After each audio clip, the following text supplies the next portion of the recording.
On this edition for Sunday, September 20th, tributes pour in for Supreme Court Justice Ruth Bader Ginsburg. I will be putting forth a nominee next week. It will be a woman. As the president pushes to fill her seat before Election Day. COVID-19 deaths and a grim milestone for the U.S. And our special Roads to Election 2020, Iowa and Illinois. Next on PBS NewsHour Weekend.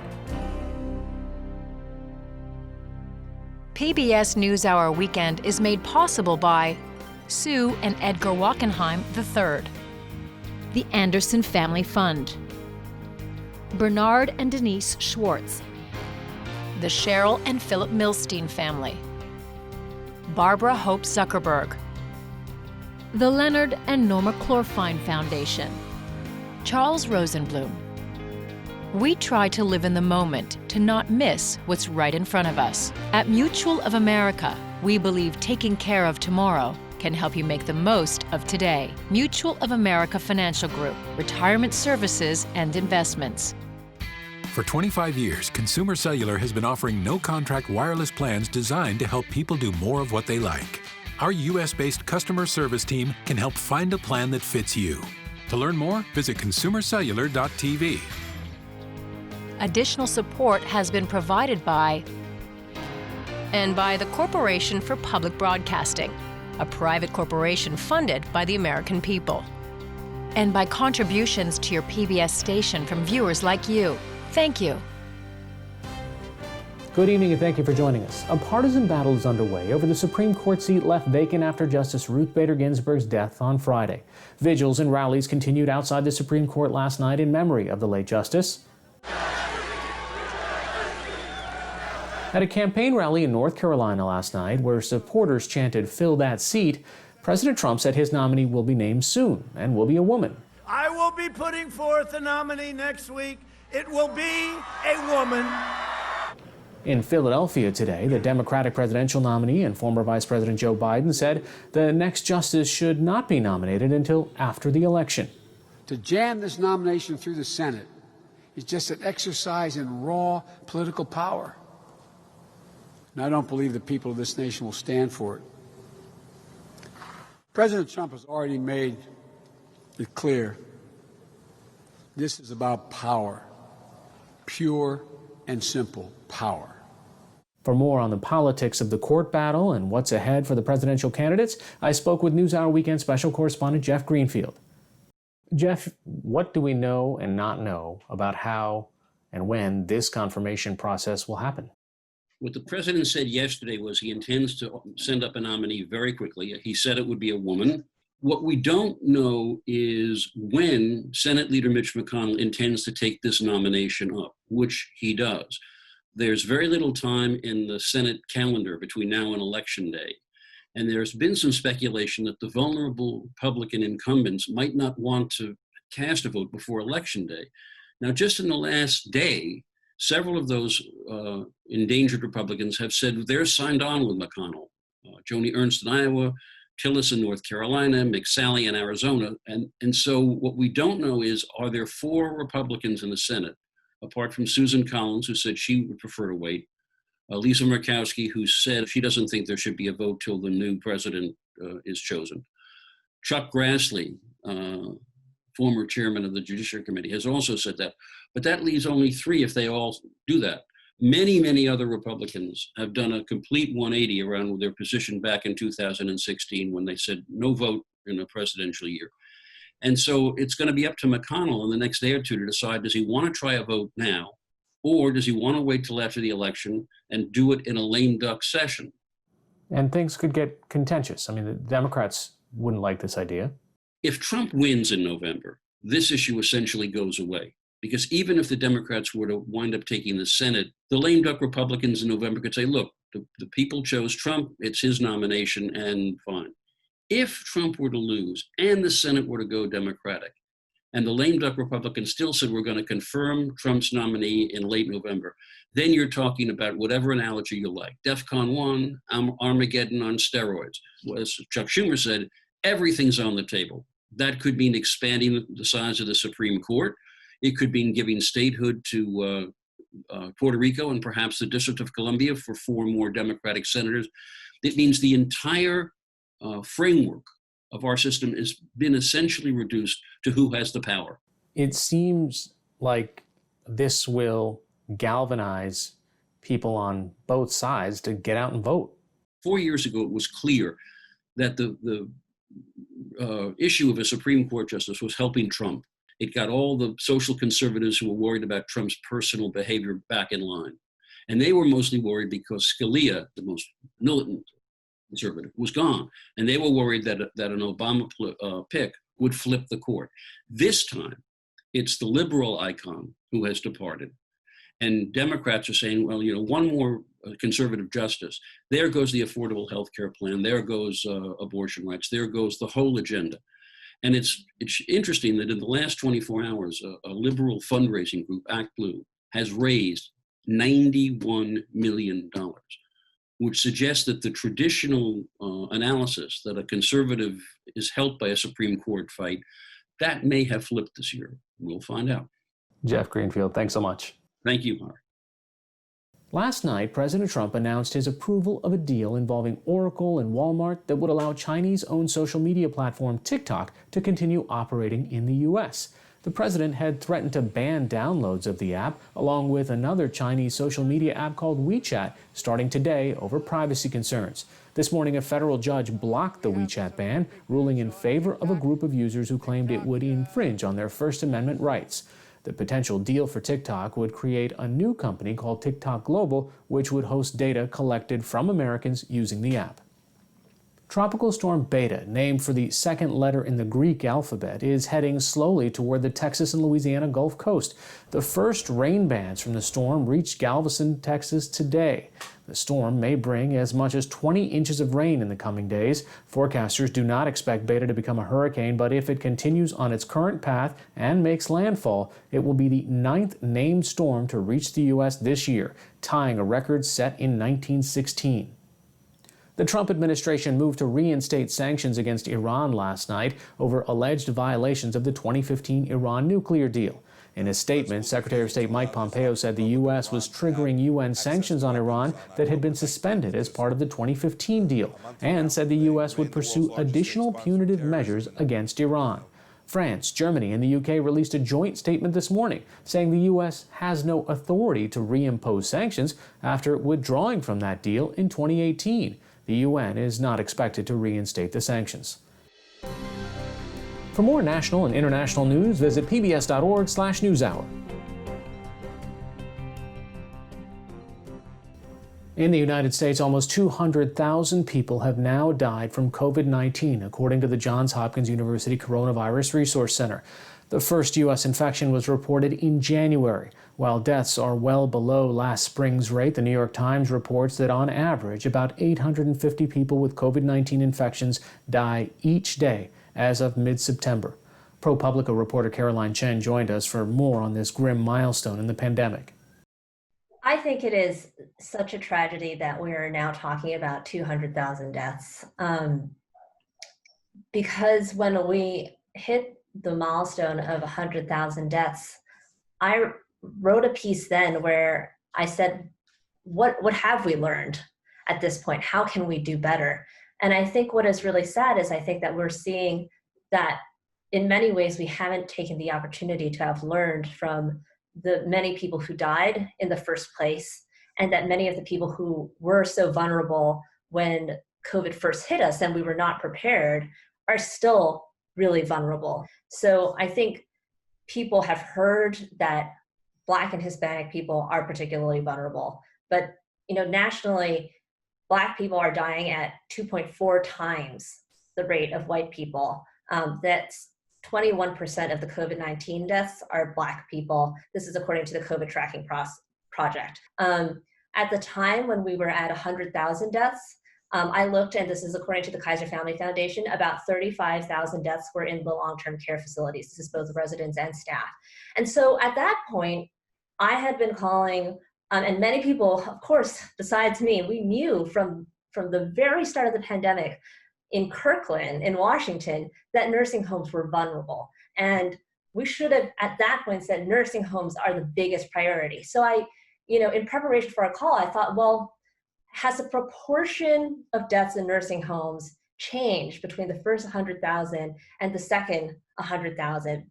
And unfortunately, it's the same raw number between the first 100,000, second 100,000. So even though cases in long-term care facilities are only 8% of the total, deaths in long-term care facilities are 41% of the total. You would think that this would be one of the top priorities to keep this population safe. And we've known since the very beginning that they are particularly vulnerable. So I think there is this sadness and this tragedy. It's not just a number, but in knowing who has suffered here, that I feel particularly sad that we have to be talking today, Hari. Yeah. Briefly, we're heading into the fall. People are concerned about the flu, but if we wear all the masks and take some of the precautions to keep COVID-19 out of our lives, there's a good chance that flu will also stay out. Absolutely. And I think we have seen this both actually when the pandemic first hit. Scientists did see that in places where, particularly as lockdowns came in, that COVID mitigation strategies actually helped to cut short the flu season. So we don't know what this year's flu season is going to look like, how bad it's going to be, but COVID mitigation strategies can also, of course, help with the flu. The other thing that I have to mention is that unlike with COVID, where we don't have a vaccine yet, we have a flu shot. So it is definitely a good time to be getting your flu shot now because it's already out and available. So that's something we can do to help make sure that the flu season is not a bad flu season. And finally, speaking of vaccines, even the best case scenario, even if there is one this year, it is not going to be available for wide-scale distribution until sometime next year. Yes, that's definitely true. So we're all hoping that there will be a vaccine that does well in the phase 3 trials. We don't know yet. I think one thing that has been maybe difficult for people to get in their head is that we have to have this layered approach to combating this pandemic. So we need testing and hand washing. We need distancing and contact tracing. And we're going to need actually masks and vaccines because the vaccine's not probably going to be 100% effective. So if we have one that can help reduce severe disease, so if you get infected, you don't end up in the hospital, that's great, but it might not prevent you from getting infected in the first place. So we might still need masks. So we're going to need to be able to do all of these things at once. Caroline Chen of ProPublica, thanks so much. Thanks for having me, Hari.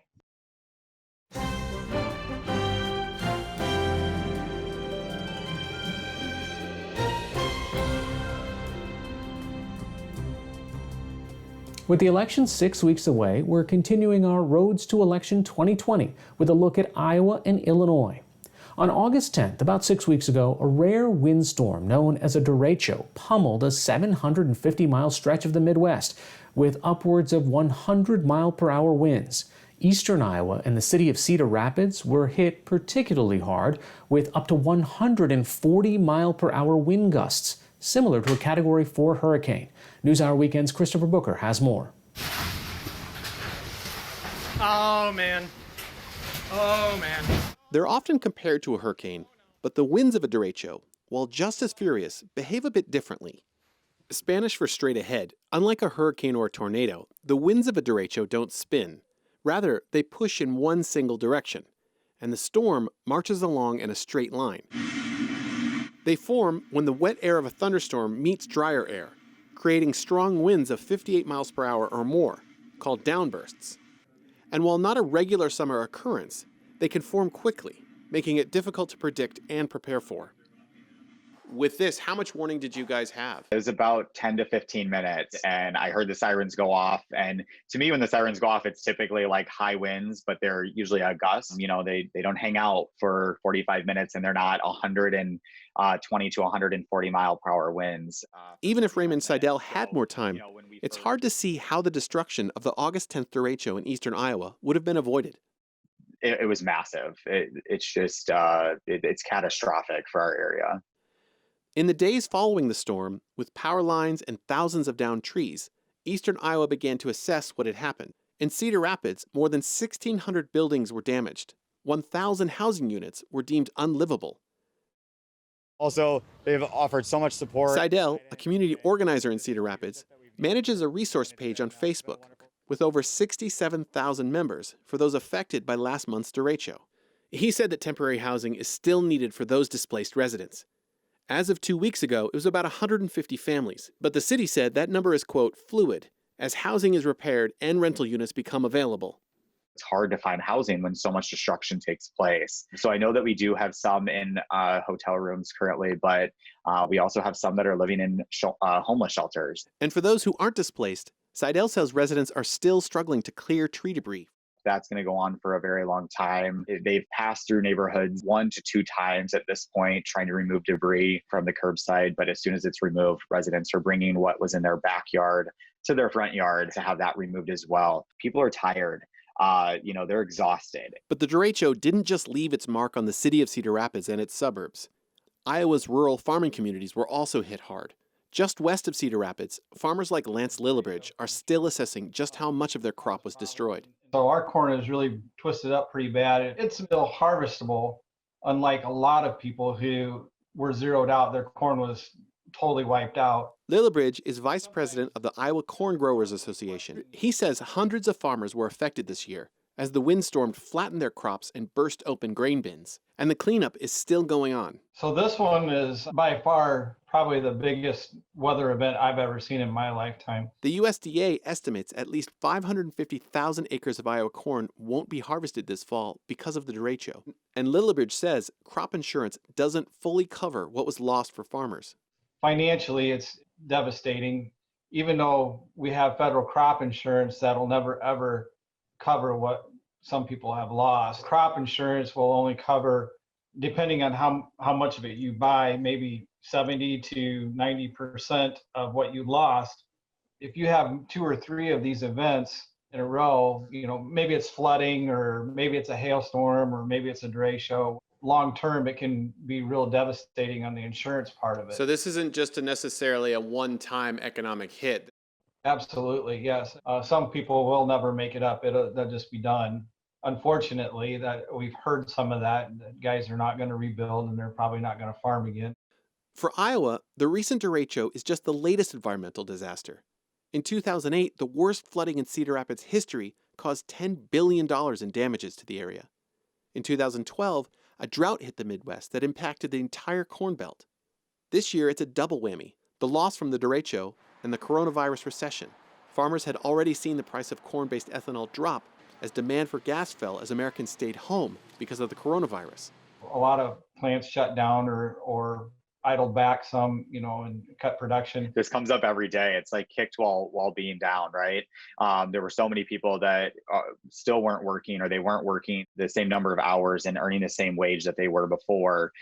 So to then experience something catastrophic like this, those that had already depleted their savings or tapped into a retirement account, those that were uninsured, and those that just fall into an already struggling group, they're just being hit that much harder trying to clean up or recover from this. More than 5 weeks later, 27 counties in Iowa are still under a state of disaster declaration. So far, residents have received only $7 million from FEMA. We continue our special Roads to Election 2020 coverage now with more from Iowa PBS senior producer and director Andrew Bott, who joined us from Des Moines. Really, when you think about Iowa, we've been in this presidential campaign for well over 18 months now. We had a competitive primary season here in Iowa, and it's rolled right into some races that were not originally thought to be competitive, but have been and are. Iowa has kind of slipped back into a toss-up state by some prognosticators right now at the presidential level, but it's the battle for the U.S. Senate where you see a lot of interest and money being spent on the airwaves here. And we also have 3 very competitive races for Congress. Well, what are the issues that are driving it right now? Is it about COVID? Is it about the derecho and the sort of environmental disaster that farmers have survived? Is it about recovering from the losses that COVID also brought to farmers? The short answer, Ari, is yes. All of those things play out. Some of them are a bigger focus in maybe a specific congressional district. But none of these issues escapes COVID right now. I mean, it's impacting the lives of anywhere where there's kids that want to go to school, or adults that want to get back to the regular daily lives. Iowa is often framed in what are the issues that impact the rural parts of the state, what impacts agriculture. And those are big issues and have been for many years now in the Trump administration. The real focus in the last few weeks has been issues pertaining to ethanol. And just in the last couple of days here, President Trump traveled to the neighboring state of Wisconsin to promise more money for an agriculture and farm sector that has been sent a lot of money in recent years. I mean, what is it that ultimately is going to make Iowa a toss-up state when it comes to the presidential race? I think if you look back at where Iowa has been in more recent memory, before 2016, it was a competitive state that was purple, but leaned blue at the presidential level for many years and was competitive. And what Donald Trump did here is he won this state by a larger percentage point gap in 2016 than he won the state of Texas. And what Joe Biden on the ticket has done, as opposed to Hillary Clinton, is he has immediately narrowed that gap. But that battle over rural issues, the Trump administration and their campaign is clearly making the decision that coming in and saying that we are supporting you with money, with dollars from the federal government, is going to bolster the support. And that can either be read as they think that they may have some issues out here in rural America, maybe some fading support, or they just really want to bring their numbers up in rural parts of the state. All right, Andrew Bott from Iowa PBS, thanks so much. Thank you. In neighboring Illinois, early voting in the race for the White House begins this coming week. I spoke with WTTW News Director Hugo Balta recently from Chicago on what voters there are concerned about as they prepare to mail in their ballots. And that's really the concern here in Illinois for voters. It's what's going to happen beginning with early voting that happens at the end of the month, September 24th, and of course on Election Day. The overwhelming number of Illinoisans have been sending in order to mail, to be able to file their ballots through the mail.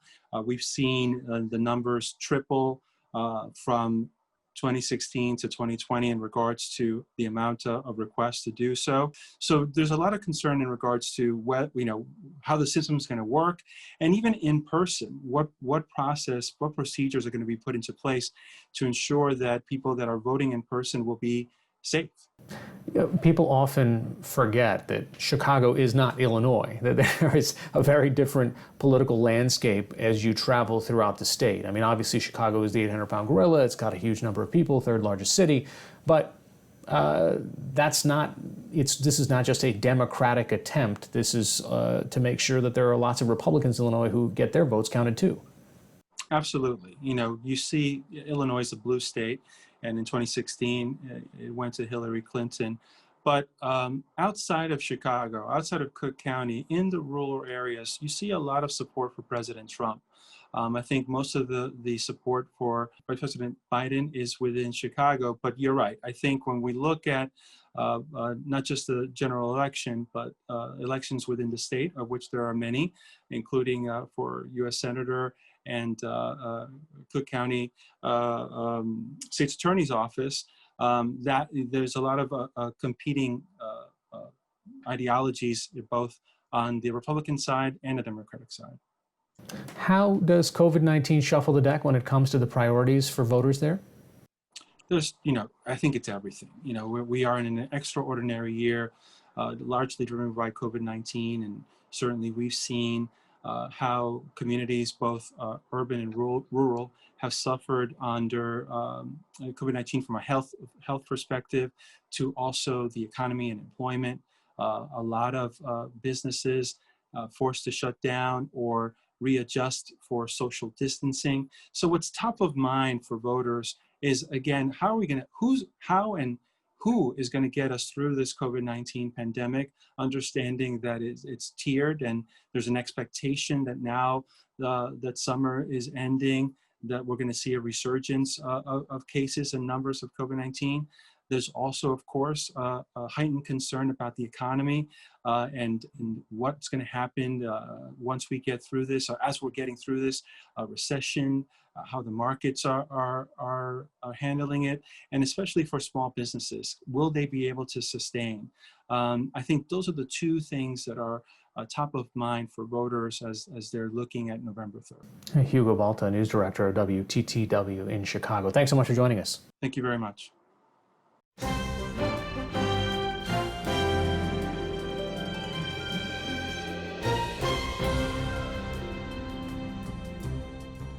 That's all for this edition of PBS NewsHour Weekend. For the latest news updates, visit pbs.org/newshour. I'm Hari Srinivasan. Thanks for watching. Stay healthy and have a good night.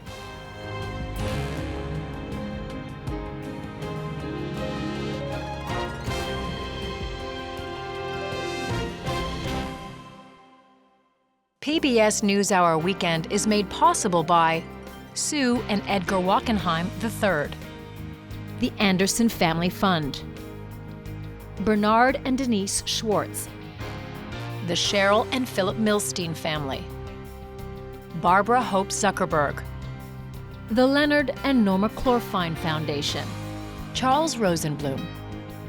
We try to live in the moment to not miss what's right in front of us. At Mutual of America, we believe taking care of tomorrow can help you make the most of today. Mutual of America Financial Group, retirement services and investments. Additional support has been provided by Consumer Cellular and by the Corporation for Public Broadcasting, a private corporation funded by the American people, and by contributions to your PBS station from viewers like you. Thank you.